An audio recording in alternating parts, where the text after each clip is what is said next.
মধ্যপ্রাচ্যে চলমান সংঘাতে যুক্তরাষ্ট্র ও ইসরায়েলের ধারাবাহিক হামলার পরও থামছে না ইরানের প্রতিশোধ।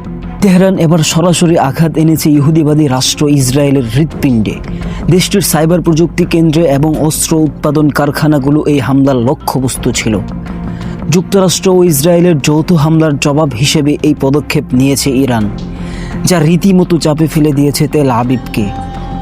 ইরানের বার্তা সংস্থা তাসনিম জানিয়েছে, মঙ্গলবার সকাল থেকে ইরানি সেনারা ইসরায়েলের পুলিশি সাইবার প্রযুক্তি কেন্দ্রে এবং রাফায়েল অস্ত্র উৎপাদন কমপ্লেক্সে লক্ষ্যবস্তু বানিয়ে ড্রোন হামলা চালিয়েছে। রাফায়েল কমপ্লেক্সটির ইসরায়েল বাহিনীর জন্য গাইডেড অস্ত্র ব্যবস্থা, কৃত্রিম বুদ্ধিমত্তা চালিত আধুনিক প্রযুক্তি এবং বিভিন্ন ঘাতক সরঞ্জাম সরবরাহ করে আসছিল। ইরানি সেনাবাহিনী জানিয়েছে, এই হামলার ফলে রাফায়েল কমপ্লেক্সের কার্যক্রম ব্যাঘাত সৃষ্টি হয়েছে, যার মধ্যে রয়েছে আয়রন ডোম, প্রতিরক্ষা ব্যবস্থা ও ড্রোন কেন্দ্রগুলোর কার্যক্রম। একই সঙ্গে ইরানের অভ্যন্তরে হামলার উদ্দেশ্যে ব্যবহৃত আধুনিক প্রযুক্তি ও সরঞ্জাম সরবরাহের নেটওয়ার্ক আংশিকভাবে ক্ষতিগ্রস্ত হয়েছে। এদিকে ইসরায়েল গণমাধ্যম জানাচ্ছে, ইরান থেকে ছোড়া ক্ষেপণাস্ত্র ও ড্রোনের আঘাত উত্তর ইসরায়েলের নাহারিয়া এবং উত্তর পশ্চিমের শহরগুলোতে সাইরেন বাজছে।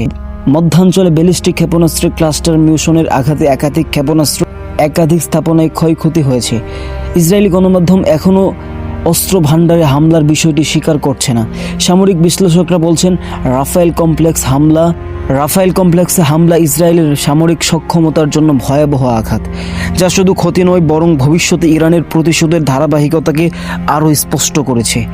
শুরু থেকে ইসরায়েলে ইন্টারসেপ্টর মিসাইলের ঘাঁটিটি এই হামলার পরে আরও স্পষ্ট হয়ে উঠেছে। আধুনিক প্রতিরক্ষা সিস্টেম যেমন আয়রন ডোম এবং ডেভিড স্লিং এই অবস্থায় পুরোপুরি কার্যকর হচ্ছে না। ইরানের হামলা শুধু প্রযুক্তি নয়, আধ্যাত্মিক এবং মানসিক ধাক্কাও দিয়েছে তেল আবিবকে। রাতের অন্ধকার ভেদ করে চালানো হচ্ছে এসব হামলা।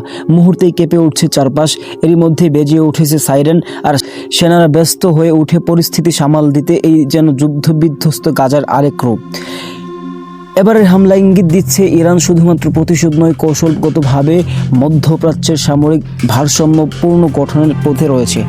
যুদ্ধের তৃতীয় সপ্তাহে এসে ইসরায়েলকে এই বাস্তবতার মুখোমুখি হতে হচ্ছে, যেখানে তাদের অহংকার আয়রন ডোম বা ডেভিড স্লিং এর মতো অত্যাধিক প্রতিরক্ষা সিস্টেমও সবসময় কার্যকর হচ্ছে না।